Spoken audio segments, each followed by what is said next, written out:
Bonjour et bienvenue pour ce nouveau journal de la paracha de la semaine, paracha de Shemini. La Cour suprême israélienne bloque le forage du gaz. Hollande et Valls perdent le lien avec le peuple. Étiquetage obligatoire de l'origine du lait et de la viande en Europe. La Lune a changé d'axe.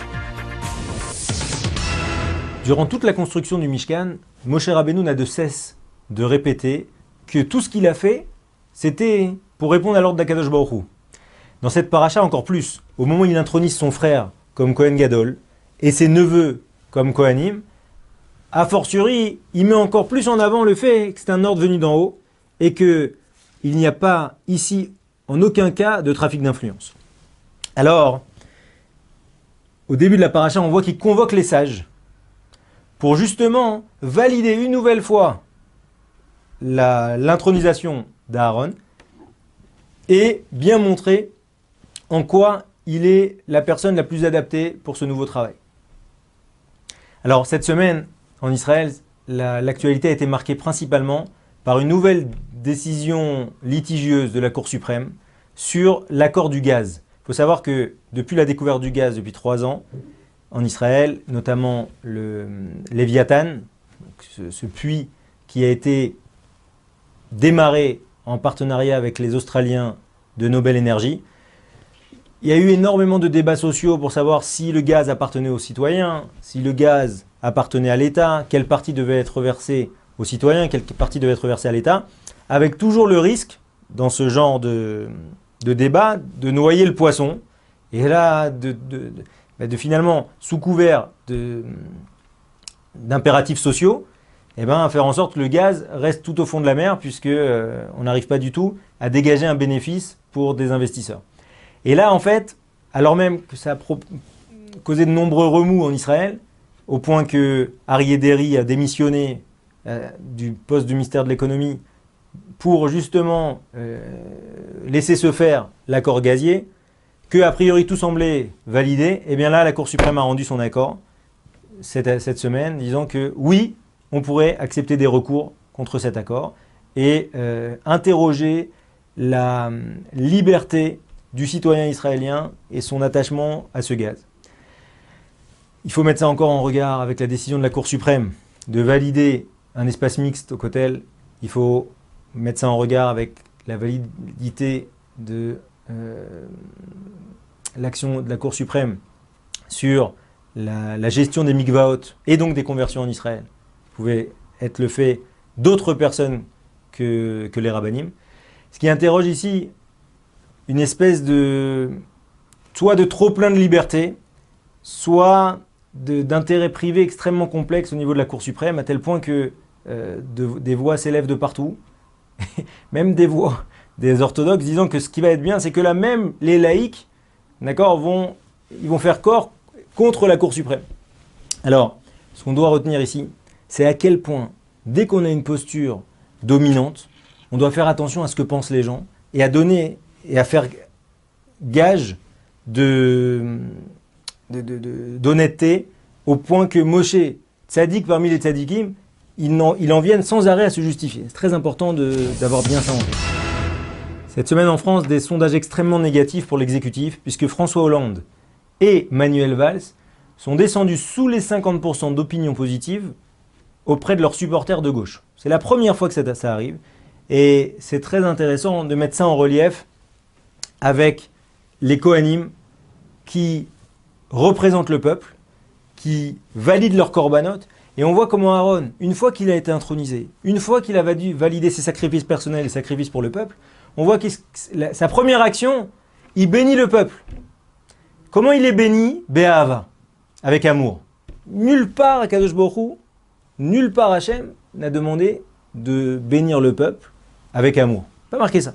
Marqué de bénir le peuple, ça veut dire que le Kohen, c'est un tuyau. D'accord? Il reçoit la bracha qui diffuse. Maintenant, Be'ahava, ça veut dire que le lien entre les dirigeants et les administrés, entre le peuple et ses représentants, il doit être très fort, il doit être nourri d'affection. Et c'est là, précisément, ce qui est en train de se passer en France, une perte du lien très très fort qui va encore contribuer à décrédibiliser le politique et la vie politique dans son ensemble. L'Union européenne vient de valider une proposition de loi destinée à étiqueter l'origine de toute viande et de tout lait de produits retravaillés, produits transformés.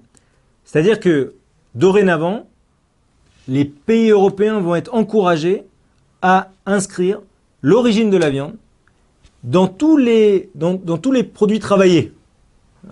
On se rappelle du scandale du cheval dans certaines salaisons, certaines saucisses, et ce cheval roumain. Et aujourd'hui, on en vient à dire que il faut absolument décrire ce qui est permis à la consommation de ce qui est dangereux pour la consommation. Et c'est précisément la paracha de la semaine. Il y a marqué « Zeachaya », voici la bête que tu pourras manger. Et si on peut s'exprimer ainsi, Hachem a empoigné chaque bête et a montré, voilà, Moshe, ça c'est permis, ça c'est interdit. Cette bête qui présente tel signe distinctif, d'accord, est interdite à la consommation. Celle-là, attention, c'est un insecte, elle a 4 pattes, mais elle a quand même des ailes, et des pattes, on explique des pattes sur les pattes, des espèces d'ailes en plus, celle-là elle peut être cachère, comme certains types de sauterelles. Donc en fait, il faut dire les choses, étiqueter les choses. Et c'est précisément ce qu'Akadosh Baruch Hu a montré à Moshe, et c'est précisément ce que fait cette semaine Parashat Shemini, l'Union européenne. Cette Parashat Shemini, est une paracha extrêmement dangereuse pour la validité scientifique de la Torah. Comme l'explique la Gemara dans le traité Choulin, page 66b, la Torah prend un risque phénoménal à plusieurs reprises. D'abord, elle explique que tout animal qui a le sabot fendu et qui est ruminant est comestible, est kasher, est permis. Kasher, ça signifie permis. Maintenant, le porc est le seul animal qui aurait le sabot fendu sans pour autant ruminer. Mais il faut bien imaginer que, vécu en tant que système, c'est extrêmement dangereux pour la Torah de dire une chose comme ça. Parce qu'il suffirait d'en trouver un qui ne soit pas un porc, qui ait le sabot fendu et qui ne rumine pas, pour faire annuler toute la Torah. La même chose pour les poissons. Il est marqué que tout poisson qui a des écailles a aussi des nageoires. La petite histoire raconte que le commandant Cousteau a dénombré 23 000 sortes de poissons. Et il a cherché partout un poisson qui aurait des écailles sans pour autant avoir des nageoires. Et il n'a jamais trouvé. La Gemara là-bas dit à quel point la Torah est belle. Car seule la Torah peut rentrer dans pareilles acceptations. Il faut savoir que la science elle-même ne fait qu'annoncer que le raisonnement est juste dans les hypothèses données. La Torah dit l'inverse. Non, la Torah dit les hypothèses données sont justes. C'est énorme comme différence. Et c'est précisément ce qui s'est passé cette semaine. Cette semaine, les scientifiques ont découvert des poches de glace sur la Lune. Ce qui n'était pas prévisible, puisque a priori, tel que se présente la rotation de la Lune face au Soleil, il n'y a pas de possibilité qu'il y ait de la glace. Sous-entendu qu'il y ait eu de l'eau qui est séchée. C'est trop froid. Et là, en fait, la conclusion des scientifiques, c'est de dire qu'il y a certainement 3 milliards d'années.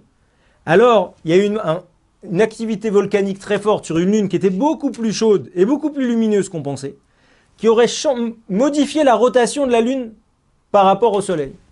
Et c'est pas sans nous faire penser au Midrash, qui dit que la Lune est venue voir le Soleil au moment de la création du monde et a dit à Dieu, mais comment c'est possible que 2 rois dirigent un même royaume? Il ne peut pas y avoir la Lune et le Soleil.